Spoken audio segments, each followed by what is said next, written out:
नमस्कार, आप देख रहे हैं द क्रेडिबल न्यूज। मैं हूं शालिनी। देश के सर्वोच्च सम्मान भारत रत्न का पैमाना क्या बदल चुका है? आरएसएस के प्रमुख मोहन भागवत सावरकर के लिए भारत रत्न की मांग कर रहे हैं, लेकिन क्या वो उन माफी नामों को भूल गए हैं जिनका जिक्र इतिहास के पन्नों में दर्ज है? मोहन भागवत ने सावरकर को भारत रत्न देने की बात क्या छेड़ी, सियासत में भूचाल आ गया। लेकिन स्वातंत्रवीर सावरकर को भारत रत्न मिला नहीं मिला, तो भारत रत्न मिला तो उस सम्मान का गौरव बढ़ेगा।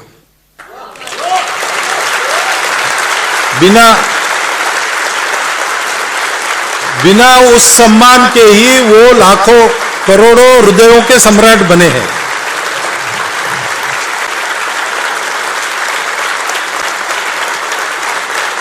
तो ठीक है, हाँ और भी है बताना। कांग्रेस सांसद इमरान मसूद ने सीधे भागवत को घेरा और मसूद का तीखा सवाल है, क्या उन माफीनामों के लिए जो अंग्रेजों को लिखे गए या उस टू नेशन थ्योरी के लिए जिसने देश की बंटवारे की नींव रखी?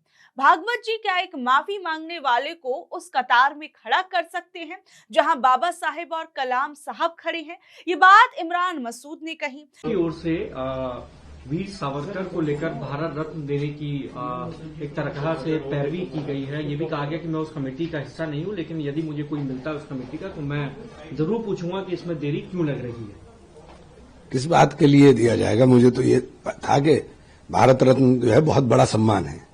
सावरकर साहब ने सबसे पहले दो राष्ट्र की टू नेशन थ्योरी दी, जिसको बाद में मुस्लिम लीग ने अडॉप्ट किया। मुस्लिम लीग ने और इन लोगों ने मिलकर के सरकारें बनाई, सरकारें गिनाई, और जिस अखंड भारत की बात करते हैं उसको खंड खंड करने का काम तो इन्होंने करा दिया। अगर वो न हुआ होता, पाकिस्तान न बना होता, तो आज हम कितनी बड़ी ताकत के अंदर होते और कितने बड़े भूभाग के ऊपर हमारा राज होता। तो ये सब चीजें हैं। मैं तो यही बात कही थी, इसके अलावा मोहन भागवत के इस बयान के बाद कई राजनीतिक प्रतिक्रियाएं भी सामने आ रही हैं। विपक्ष के लोग क्या कुछ कह रहे हैं, जरा सुनिए। सावरकर को भारत रत्न देने की वकालत की है। मोहन भागवत ने कहा है कि इससे भारत रत्न का ही सम्मान बढ़ेगा उनको देने से। देखिए, भारत रत्न चुनिंदा लोगों को दिया जाता था। भारतीय जनता पार्टी की सरकार ने उसे राजनीतिक कर दिया है।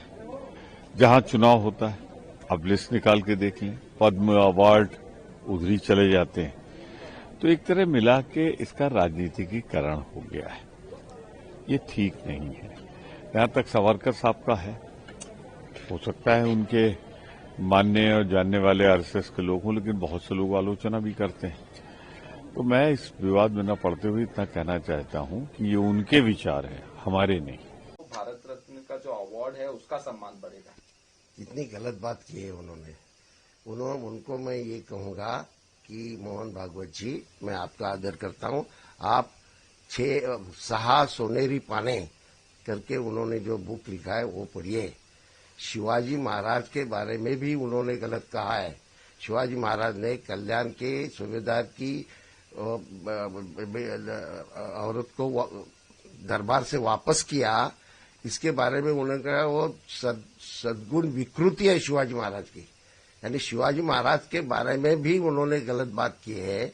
उन्होंने कई दफा ब्रिटिशों की माफी मांगी है जेल से छूटने के बाद, और आने के बाद उनको मदद की है। कांग्रेस जो ब्रिटिशों के खिलाफ लड़ रही थी उसको मदद करने का, वो ब्रिटिश गवर्नमेंट को मदद करने का काम उन्होंने किया है। वो फैसिस्ट प्रवृत्ति के थे। उनको कहां न कहां ये जर्मनी और यहाँ जो कुछ चला था इटली में, उसकी भी उनको बड़ी ये थी। वो ठीक बात है, ऐसा लगता था। ये ऐसे आदमी को कैसे भारत रत्न दिया जा सकता है? भारत रत्न देना उनको, अगर उनको भारत रत्न जैसे कुछ ये पुरस्कार करना है तो मैं मोहन भागवत जी को कहूंगा, ब्रिटिश गवर्नमेंट को बोलो कि उनको ब्रिटिश रत्न देने के लिए। ये यहाँ का ये भारत रत्न का ये जो है उसका वैल्यू है, वो वैल्यू कम करने की बात मत करो। तो दूसरी जगह आरएसएस प्रमुख मोहन भागवत ने कहा कि जो बीजेपी के लिए आरएसएस लेके आई और इस तरह से कहा। ये तो सही बात है, आरएसएस के जरिए ये सब हो रहा है। लेकिन अच्छे दिन यानी मुसलमानों को मारना, तो क्रिश्चियनों को मारना, ये यहाँ जो द्वेष भावना फैलाने का काम भी आरएसएस ने किया है ना। और बीजेपी आरएसएस एक ही है, और फर्क क्या है? ये सही बात है। लेकिन आपने वहाँ प्रधानमंत्री जी जिनको बिठाया, वो जरा अच्छा आदमी नहीं मिल सकता था आपको कि सबको साथ में लेके विकास करे? आप तो हमेशा सबको साथ में लेना चाहिए, विकास करना चाहिए, ये बात करते हो, और दूसरी तरफ लिंचिंग करते हो मुसलमानों का, उनके घर तोड़ने का काम होता है। ये उनको उनके खून होते हैं, उनको व्यापार करने नहीं देते। ये सारा जो है, इससे आप क्या चाहते हैं इस देश में? ये देश कमकुवत करना चाहते हैं क्या, कि मजबूत करना चाहते हैं? अगर मजबूत करना है तो सबको लेके ही काम करना चाहिए। और आज की सरकार के बारे में इतना आप बोलते हो, अमेरिका के साथ जो उन्होंने टैरिफ का करार किया है, और टैरिफ का करार यहाँ के लोगों के विरोध में है, खास करके इनके किसानों के खिलाफ है। उसके बारे में क्यों नहीं बोलते आप? उसके बारे में कुछ बोलते नहीं। ये तो उसका स्वागत करते हैं। ये अमेरिकन वाद जो यहाँ आया है, ये हमारी इंडिपेंडेंस जो मिला है, वो इंडिपेंडेंस खलास करने के लिए अमेरिकन वाद, अमेरिका बोलते रहते हैं। और एपिक्स जो पेपर्स आए हैं जिसमें बहुत बड़ी बातें की गई हैं, उसके बारे में क्यों नहीं बोलते?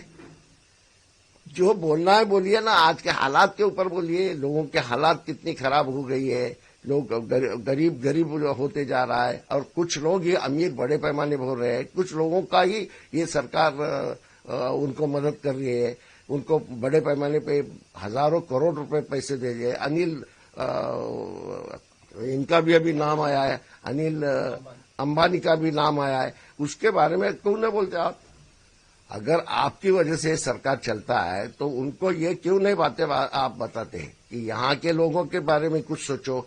वो सोचते ही नहीं। देखिए, एक तरफ जहां भागवत जी ने सावरकर के लिए भारत रत्न की मांग की है, वहीं दूसरी ओर भागवत जी ने एक कार्यक्रम के अंदर जहां पर उन्होंने सावरकर को भारत रत्न देने की बात कही, वहीं इसी कार्यक्रम में उन्होंने ये भी कहा कि भारत में रहने वाला हर कोई हिंदू है। वो कहते हैं कि हिंदू धर्म नहीं बल्कि विशेषण है। लेकिन साहब, अगर सब हिंदू ही हैं तो फिर समाज में जातियों और धर्मों के नाम पर ये दूरियां क्यों नजर आती हैं? भागवत जी कहते हैं कि हिंदुत्व सुरक्षा की गारंटी है, लेकिन सवाल ये है कि क्या ये गारंटी उन लोगों के लिए भी है जो आपकी विचारधारा से इत्तेफाक नहीं रखते हैं? भागवत जी कह रहे हैं कि संघ संस्कार सिखाता है, चुनाव प्रचार नहीं। लेकिन सावरकर के लिए भारत रत्न की मांग करना क्या राजनीतिक एजेंडा नहीं है? क्या वाकई में सावरकर उस सम्मान के हकदार हैं जिसे लेकर आज देश में दो फाड़ नजर आती है? बहरहाल, आप लोग इस बारे में क्या कुछ कहेंगे, नीचे दे कमेंट बॉक्स में जरूर बताइएगा। और ऐसी अपडेट से जुड़े रहने के लिए देखते रहिए द क्रेडिबल न्यूज। मैं हूं शालिनी, धन्यवाद।